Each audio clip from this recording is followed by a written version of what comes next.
हमारा अगला सवाल लियांग तेडोंग से रिलेटेड है। पूछा जा रहा है कि ये न्यूज़ में देखा गया था, it is associated to which of the following. ये बेसिकली एक केव आर्ट है जिसमें एक बहुत बड़े रैदर लाइफ साइज पिग को बनाया गया था in one of the caves in Indonesia. तो हमारा सही आंसर हो जाएगा it is a cave in a remote valley on the island of Sulawesi. तो हमारा सही आंसर ऑप्शन ए हो जाएगा। देखते हैं अगले क्वेश्चन को।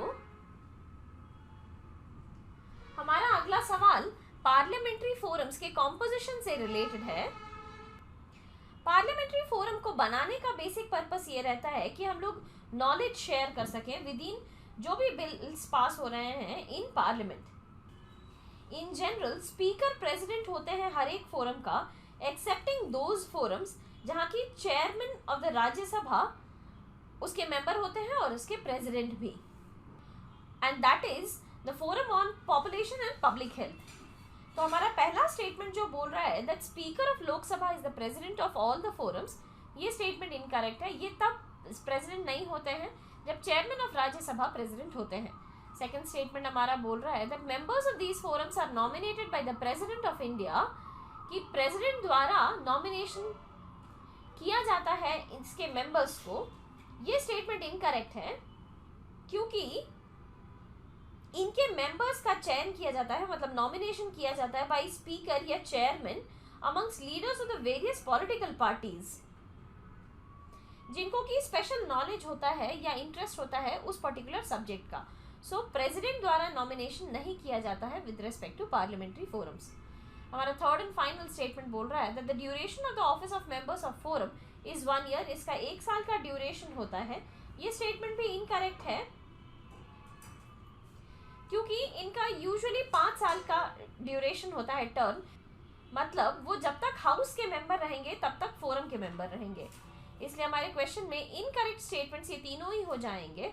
तो हमारा सही आंसर ऑप्शन सी हो जाएगा, दैट इज 1, 2 एंड 3। बढ़ते हैं अगले क्वेश्चन की तरफ जो कि कंसल्टेटिव कमिटी से रिलेटेड है। यहाँ पहला स्टेटमेंट बोल रहा है कि ये कमिटी को कंस्टिट्यूट किया जाता है by ministry of home affairs.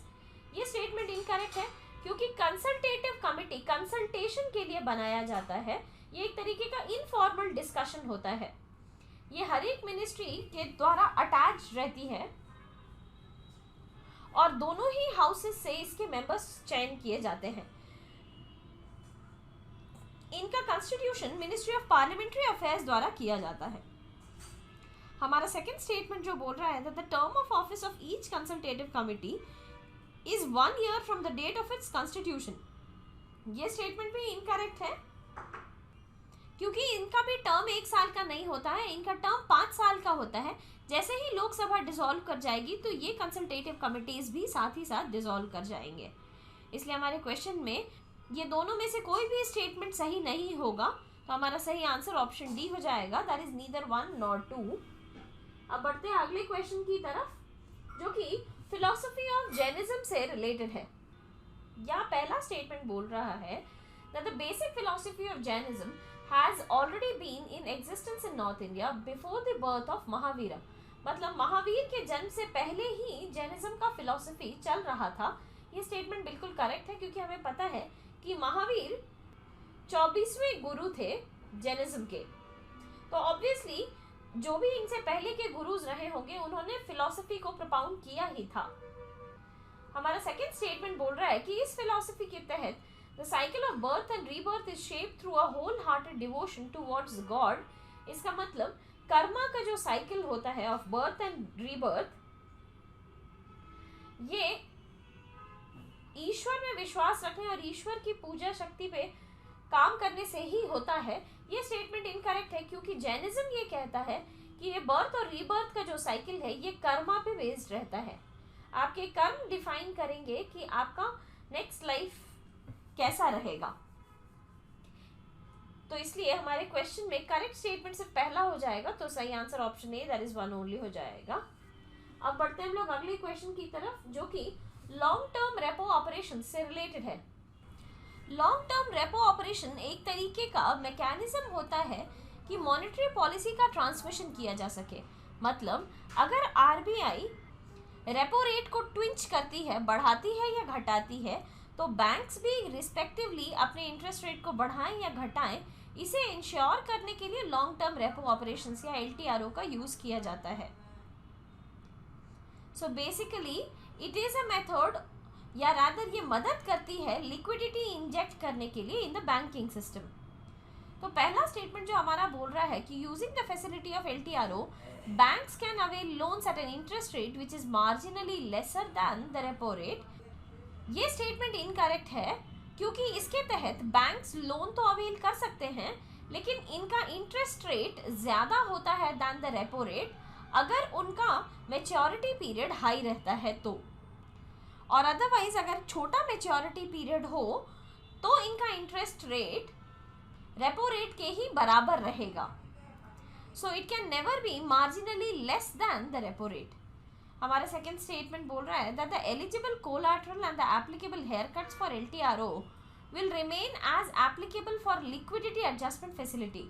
मतलब जैसा कि लिक्विडिटी एडजस्टमेंट फैसिलिटी में चलता है वैसा ही कोलैटरल एप्लीकेबल रहेगा फॉर LTRO. ये स्टेटमेंट बिल्कुल करेक्ट है. इन जनरल बाकी सारे टर्म्स एंड कंडीशंस भी दोनों के सेम रहेंगे. थर्ड एंड फाइनल स्टेटमेंट बोल रहा है that LTROs are conducted on core banking solution platform जैसे कि ई-कुबेर. ये स्टेटमेंट भी बिल्कुल करेक्ट है कि जो लिक्विडिटी इंजेक्ट करने वाला तरीका होता है वो core banking system via e-Kuber platform से ही किया जाता है. इसलिए हमारे क्वेश्चन में करेक्ट स्टेटमेंट्स 2 और 3 दोनों हो जाएंगे, दैट इज ऑप्शन सी. अब बढ़ते हम लोग अगले क्वेश्चन की तरफ. हमारा अगला सवाल पूछ रहा है कि रूल ऑफ लोकस स्टैंडी से रिलेटेड इनमें से कौन सी बातें करेक्ट हैं. लोकस स्टैंडी का मतलब ही ये होता है कि जो भी इंसान के साथ गलत हो रहा है वो इंसान खुद ही आकर के कोर्ट में रिपोर्ट कर सकता है फॉर रेमेडीज. तो according to this rule only that person whose rights are infringe alone can move the court for the remedies. ये हमारा सही आंसर हो जाएगा, दैट इज ऑप्शन बी. अब देखते हैं अगले क्वेश्चन को. हमारा अगला सवाल इंडस रिवर सिस्टम से रिलेटेड है. ये बोल रहा है कि it receives the accumulated waters of 5 eastern tributaries. जो इसकी ईस्टर्न ट्रिब्यूटरीज हैं नेमली झेलम, चनाब, रवि, ब्यास, सतलज, इन सभी का पानी मिल करके इंडस ज्वाइन करता है इन मिठानकोट इन पाकिस्तान. ये बिल्कुल करेक्ट है. लेकिन सेकंड स्टेटमेंट जो बोल रहा है कि Indus river is joined by Shyok river eight Leh, ये स्टेटमेंट इनकरेक्ट है क्योंकि लेह में इसमें जास्कर रिवर मिलती है. तीसरा और फाइनल स्टेटमेंट बोल रहा है कि it crosses Himalaya through deep gorge near Attock and takes a sharp southerly bend here, कि एक शार्प साउथवर्ड बेंड लेती है इंडस रिवर. ये स्टेटमेंट बिल्कुल करेक्ट है. ये सिंटैक्शियल बेंड है नियर नंगा पर्वत. तो इसलिए हमारे क्वेश्चन में करेक्ट स्टेटमेंट्स 1 और 3 दोनों हो जाएंगे, तो सही आंसर ऑप्शन सी हो जाएगा. अब देखते हैं अगले क्वेश्चन को. हमारा अगला सवाल इंजेति श्रीनिवास कमेटी से रिलेटेड है. फैक्चुअल है तो हम लोग इसे डिस्कस नहीं करेंगे. हम लोग बढ़ते हैं अगले क्वेश्चन की तरफ. हमारा अगला सवाल एंटी डिफेक्शन लॉ से रिलेटेड है. एंटी डिफेक्शन लॉ इंडिया के कॉन्स्टिट्यूशन में 10th शेड्यूल में डिटेल में डिस्कस किया गया है. एंटी डिफेक्शन लॉ डील करता है कि कब कोई MP या MLA लेजिस्लेचर में एंटर करने के बाद अपने पॉलिटिकल पार्टी को स्विच कर सकता है कि नहीं कर सकता है. सो पहला स्टेटमेंट जो हमारा बोल रहा है that it lays down the process by which legislators may be disqualified on the grounds of defection bye the president of India. ये स्टेटमेंट इनकरेक्ट है क्योंकि एंटी डिफेक्शन से रिलेटेड डिसीजन स्पीकर ही सिर्फ ले सकते हैं या फिर चेयरमैन ऑफ द राज्यसभा या जो भी प्रिसाइडिंग ऑफिसर होगा लेजिस्लेचर का, उनके द्वारा ही डिसीजन लिया जा सकता है. हमारा सेकंड स्टेटमेंट बोल रहा है that in order to bring the anti defection law into effect the 7th schedule was inserted in the constitution by 52nd amendment act of 85.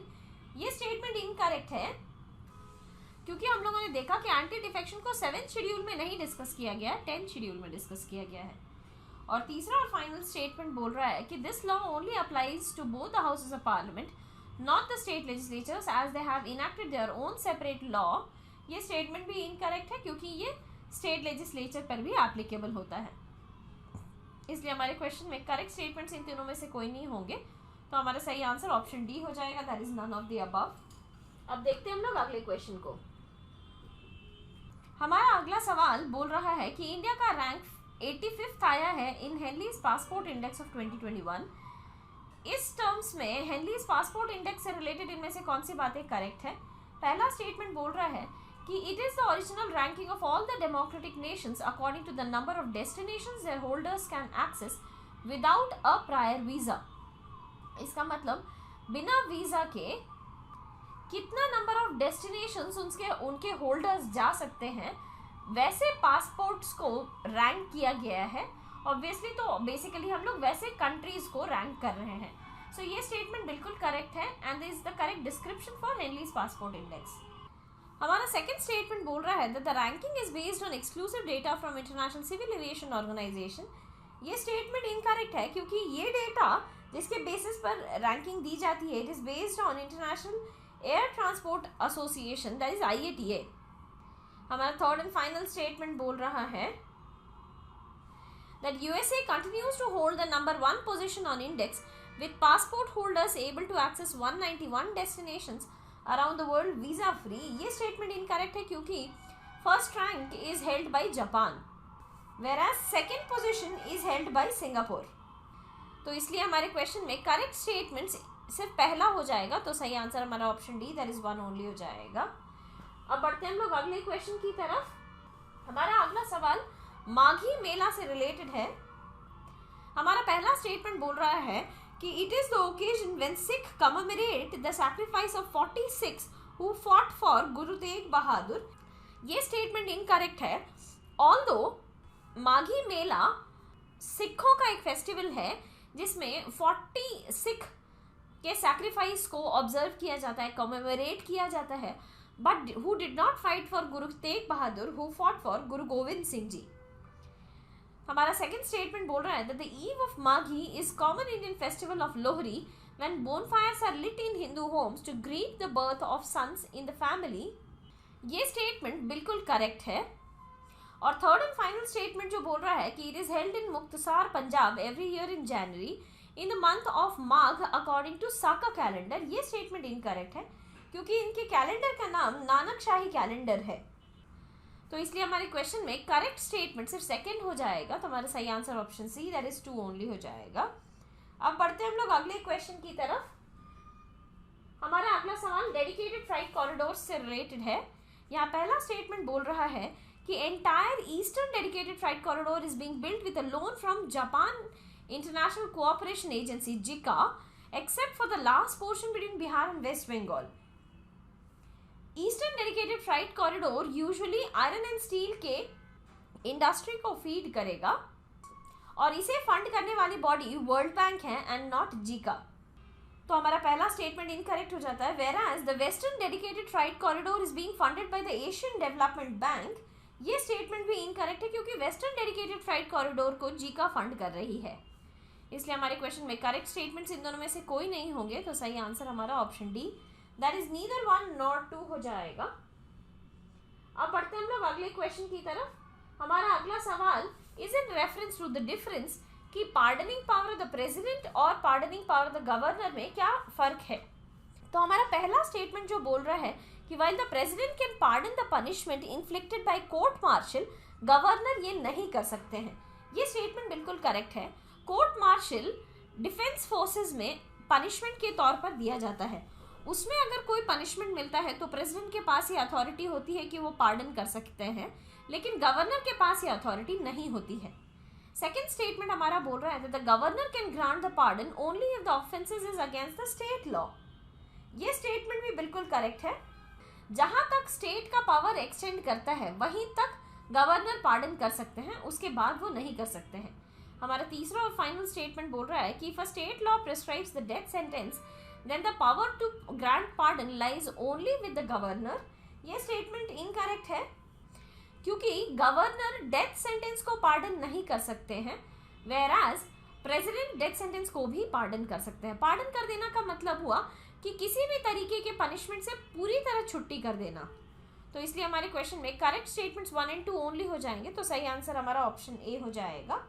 अब बढ़ते हैं हम लोग अगले क्वेश्चन की तरफ। हमारा अगला सवाल सिखिज्म से रिलेटेड है और ये प्योरली फैक्चुअल क्वेश्चन है, इसलिए इसे हम लोग डिस्कस नहीं करेंगे। हम लोग बढ़ते हैं अगले क्वेश्चन की तरफ, that is question number 91। Question number 91 mission COVID Suraksha से रिलेटेड है। मिशन कोविड सुरक्षा इंडिया का टारगेटेड एफर्ट है कि हम लोग एक इंडिजिनस, अफोर्डेबल और एक्सेसिबल वैक्सीन बना सकें। So it is India's targeted effort to enable the development of indigenous vaccine for the country and will complement the ongoing mission of Atmanirbhar Bharat. मतलब ये आत्मनिर्भर भारत के अंदर में ही कंटिन्यू कर जाएगा। ये स्टेटमेंट बिल्कुल करेक्ट है। सेकेंड स्टेटमेंट बोल रहा है कि इस मिशन के तहत grant will be provided by ministry of health and family welfare for research and development of Indian covid vaccines. ये स्टेटमेंट इनकरेक्ट है क्योंकि ये रिसर्च के लिए ministry of health and family welfare नहीं फंड कर रही है, ministry of science and technology fund कर रही है। और तीसरा स्टेटमेंट जो बोल रहा है कि one of the broad objectives of this mission is to develop suitable target product profile so that vaccines have preferred characteristics applicable to India. ये स्टेटमेंट बिल्कुल करेक्ट है कि इंडिया स्पेसिफिक या इंडिया के प्रॉब्लम स्पेसिफिक ये vaccine बनाए जाएंगे, ये भी इंश्योर करेगा मिशन कोविड सुरक्षा। इसलिए हमारे क्वेश्चन में करेक्ट स्टेटमेंट्स 1 और 3 ओनली हो जाएंगे, दैट इज ऑप्शन बी। अब बढ़ते हैं अगले क्वेश्चन की तरफ। हमारा अगला सवाल टोरिफैक्शन टेक्निक से रिलेटेड है। पूछा जा रहा है कि ये क्या है। बेसिकली ये एक ऐसा टेक्निक है जिसमें हम लोग राइस के स्टबल को, जब चावल उगा लेते हैं तो उसका जो स्टबल बचता है इसे बायोकोल में कैसे कन्वर्ट किया जाए, इस तरीके की स्वीडिश टेक्नोलॉजी है। So it is the thermal process to convert biomass into a coal like material. तो हमारा सही आंसर ऑप्शन बी हो जाएगा। अब बढ़ते हैं हम लोग अगले क्वेश्चन की तरफ। हमारा अगला सवाल बोल रहा है कि recently ministry of petroleum and natural gas has handed over 100 letters of intent to the compressed biogas entrepreneur under sustainable alternative towards affordable transportation सतत स्कीम। तो सतत स्कीम के क्या क्या ऑब्जेक्टिव्स हैं, ये हमें बताने हैं। सतत स्कीम के 4 मेजर ऑब्जेक्टिव्स हैं। पहला है to cut down import dependence, so reduction in import of natural gas and crude oil, ये वन ऑफ द ऑब्जेक्टिव्स हैं। Secondly, reducing vehicular emission and pollution from burning of agriculture and organic waste। मतलब vehicular emission को भी घटाना है और pollution को भी घटाना है जो कि agricultural waste को जलाने से होता है। So, vehicular emission reduction ये टारगेट है but not by restricting the production of vehicles। तो हमारा थर्ड स्टेटमेंट इनकरेक्ट हो जाता है। पहला स्टेटमेंट जो बोल रहा है dumping more than 62 million metric tons of waste generated every year in India, ये स्टेटमेंट भी इनकरेक्ट है क्योंकि हम लोग इतने बड़े जो वेस्ट जनरेशन है उसे कैसे यूटिलाइज करें, वो हमारा एम है, नॉट टू डंप इतना टन्स ऑफ वेस्ट। और फोर्थ एंड फाइनल स्टेटमेंट जो बोल रहा है boost to entrepreneurship, rural economy and employment, ये स्टेटमेंट बिल्कुल करेक्ट है। Supplementing through job creation in the country, ये भी सतत स्कीम का एक मेजर ऑब्जेक्टिव है। इसलिए हमारे क्वेश्चन में करेक्ट स्टेटमेंट्स 2 और 4 ओनली हो जाएंगे, दैट इज ऑप्शन सी। अब बढ़ते हैं हम लोग अगले क्वेश्चन की तरफ, which is in reference to polar vortex. Polar vortex एक कॉलम ऑफ एयर है जो कि दोनों पोल्स पर पाए जाते हैं, बीट नॉर्थ पोल और south pole, and is the cone of low pressure system and not high pressure. So it is a whirling cone of low pressure over the poles जिसे लॉक किया जाता है by the presence of jet streams। अगर jet streams weaken कर जाएंगे तो ये polar vortex enter कर जाएगा into the other territorial lands। तो हमारा पहला स्टेटमेंट इनकरेक्ट हो जाता है। सेकंड स्टेटमेंट जो बोल रहा है कि it is strongest in winters, ये स्टेटमेंट बिल्कुल करेक्ट है।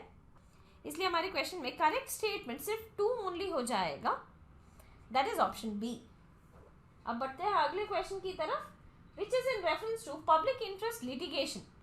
ये बोल रहा है कि PIL refers to litigation undertaken to secure public interest and demonstrates the availability of justice to socially disadvantaged parties। PIL का कंसेप्ट कहाँ से इंट्रोड्यूस किया गया था? अमेरिकन कॉन्स्टिट्यूशन में सोशल इंटरेस्ट लिटिगेशन करके एक इनिशिएटिव स्टार्ट किया गया था जो कि सोसाइटी के कुछ प्रॉब्लम्स को टैकल करने के लिए जुडिशरी के द्वारा दिया गया एक रास्ता था। But in case of India, so the PIL का concept has come from SIL, लेकिन इन केस ऑफ इंडिया ये एक तरीके का जुडिशियल एक्टिविज्म रोल हो जाता है जो सुप्रीम कोर्ट के द्वारा प्ले किया जाता है, सो दैट कि सुप्रीम कोर्ट ये इंश्योर कर सके कि जस्टिस हर एक लोगों तक पहुंच पा रहा है। So it is a product of judicial activism role of the supreme court. तो हमारा सही आंसर ऑप्शन डी हो जाएगा। अब बढ़ते हैं अगले क्वेश्चन की तरफ। हमारा अगला सवाल जकोपा से रिलेटेड है। जकोपा ईरानियन न्यूक्लियर डील का दूसरा नाम है। जकोपा में प्रिंसिपलिस्ट करके एक टर्म यूज किया जाता है। ये किसके लिए यूज किया जाता है? बेसिकली ये लोग ईरानियन हार्डलाइनर्स होते हैं जो कि कंजर्वेटिव फैक्शन होते हैं ऑफ ईरानियन लेजिस्लेचर। तो हमारा सही आंसर ऑप्शन ए हो जाएगा। अब बढ़ते हैं अगले क्वेश्चन की तरफ जो कि कोमोडो ड्रैगन से रिलेटेड है और प्योरली फैक्चुअल है, तो हम लोग इसे डिस्कस नहीं करेंगे। बढ़ते हैं अगले क्वेश्चन की तरफ। दैट इज रिलेटेड टू आत्मनिर्भर भारत रोजगार योजना फॉर न्यू एम्प्लॉयज।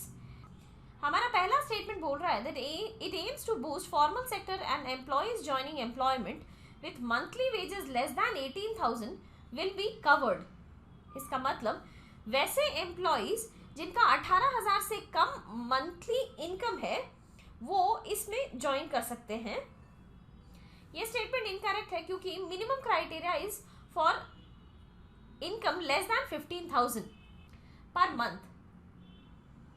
हमारा सेकेंड स्टेटमेंट जो बोल रहा है कि central government will give subsidy by way of employee provident fund contribution for 2 years in respect of new eligible employees. ये स्टेटमेंट बिल्कुल करेक्ट है कि जब आप प्रोविडेंट फंड में कंट्रीब्यूट करते हो तो एम्प्लॉय प्रोविडेंट फंड के अलावा उतना ही अमाउंट सरकार देगी फॉर 2 years, सिर्फ उन एम्प्लॉयज के लिए जो इसमें बेनिफिशियरी की तरह ऐड हो सकते हैं। हमारा थर्ड एंड फाइनल स्टेटमेंट बोल रहा है कि centre will pay both employees and employer PF contribution in establishment less than 100 employees and only employees contribution for establishment above 100। अगर 100 से ज़्यादा लोग किसी कंपनी में काम कर रहे हैं तो वहाँ पे सरकार सिर्फ एम्प्लॉय का कंट्रीब्यूशन देगी, लेकिन अगर 100 से कम लोग कहीं काम कर रहे हैं तो वो एम्प्लॉय और एम्प्लॉयर दोनों का कंट्रीब्यूशन पे करेगी। ये स्टेटमेंट इनकरेक्ट है ये स्टेटमेंट इनकरेक्ट है फॉर 100 एम्प्लॉयज। सेम चीज एप्लीकेबल है बट फॉर 1000 एम्प्लॉयज। तो इसलिए हमारे क्वेश्चन में करेक्ट स्टेटमेंट सिर्फ सेकेंड हो जाएगा। तो सही आंसर हमारा option B that is 2 only हो जाएगा। अब बढ़ते हैं अगले क्वेश्चन की तरफ। हमारा अगला सवाल, यहाँ कुछ हिंट्स प्रोवाइडेड है, हमें पर्सनालिटी को आइडेंटिफाई करना है। फैक्चुअल इन्फॉर्मेशन है तो डिस्कस नहीं करेंगे। अगले सवाल की तरफ बढ़ते हैं, दैट इज क्वेश्चन नंबर 100 जो कि ई वेस्ट मैनेजमेंट रूल्स 2016 से रिलेटेड है। यहाँ पहला स्टेटमेंट बोल रहा है that the rules brought the producer under the extended producer responsibility system. मतलब ये प्रोड्यूसर की रेस्पॉन्सिबिलिटी होगी कि जो भी ई वेस्ट जनरेट हो रहा है उसे कलेक्ट करना ये आपका ड्यूटी रहेगा। तो ये स्टेटमेंट बिल्कुल करेक्ट है। सेकंड स्टेटमेंट जो बोल रहा है that the role of panchayat has also been introduced to ensure safety, health and skill development of the workers involved in dismantling and recycling operations। मतलब पंचायत के रोल को बढ़ा दिया गया है उन वर्कर्स के लिए जो कि डिसमेंटलिंग ऑपरेशन में पार्टिसिपेंट हैं। ये स्टेटमेंट इनकरेक्ट है क्योंकि instead of increasing the role of panchayat, state government के रोल को बढ़ा दिया गया है। और तीसरा और फाइनल स्टेटमेंट बोल रहा है कि various producers have to establish a combined producer responsibility organisation to ensure collection as well as disposal of e-waste in an environmentally sound manner। मतलब एक प्रोड्यूसर रिस्पॉन्सिबिलिटी ऑर्गेनाइजेशन उन सभी प्रोड्यूसर्स को मिला करके बनाया जा रहा है जो कि ई वेस्ट का डिसमेंटलिंग को एनवायरमेंटली साउंड मैनर में हो या नहीं इसे इंश्योर करेंगे। ये स्टेटमेंट भी इनकरेक्ट है क्योंकि सारे प्रोड्यूसर्स को मिल करके एक प्रोड्यूसर रिस्पॉन्सिबिलिटी ऑर्गेनाइजेशन नहीं बनाना है, वो लोग एक अपना अपना प्रोड्यूसर रिस्पॉन्सिबिलिटी ऑर्गेनाइजेशन बना सकते हैं ये काम को इंश्योर करने के लिए। इसलिए हमारे क्वेश्चन में करेक्ट स्टेटमेंट सिर्फ पहला हो जाएगा। तो सही आंसर हमारा option A that is 1 only हो जाएगा। इससे हम लोग टेस्ट 32 के डिस्कशंस को कंक्लूड करते हैं। अगले टेस्ट के लिए आपको ऑल द बेस्ट।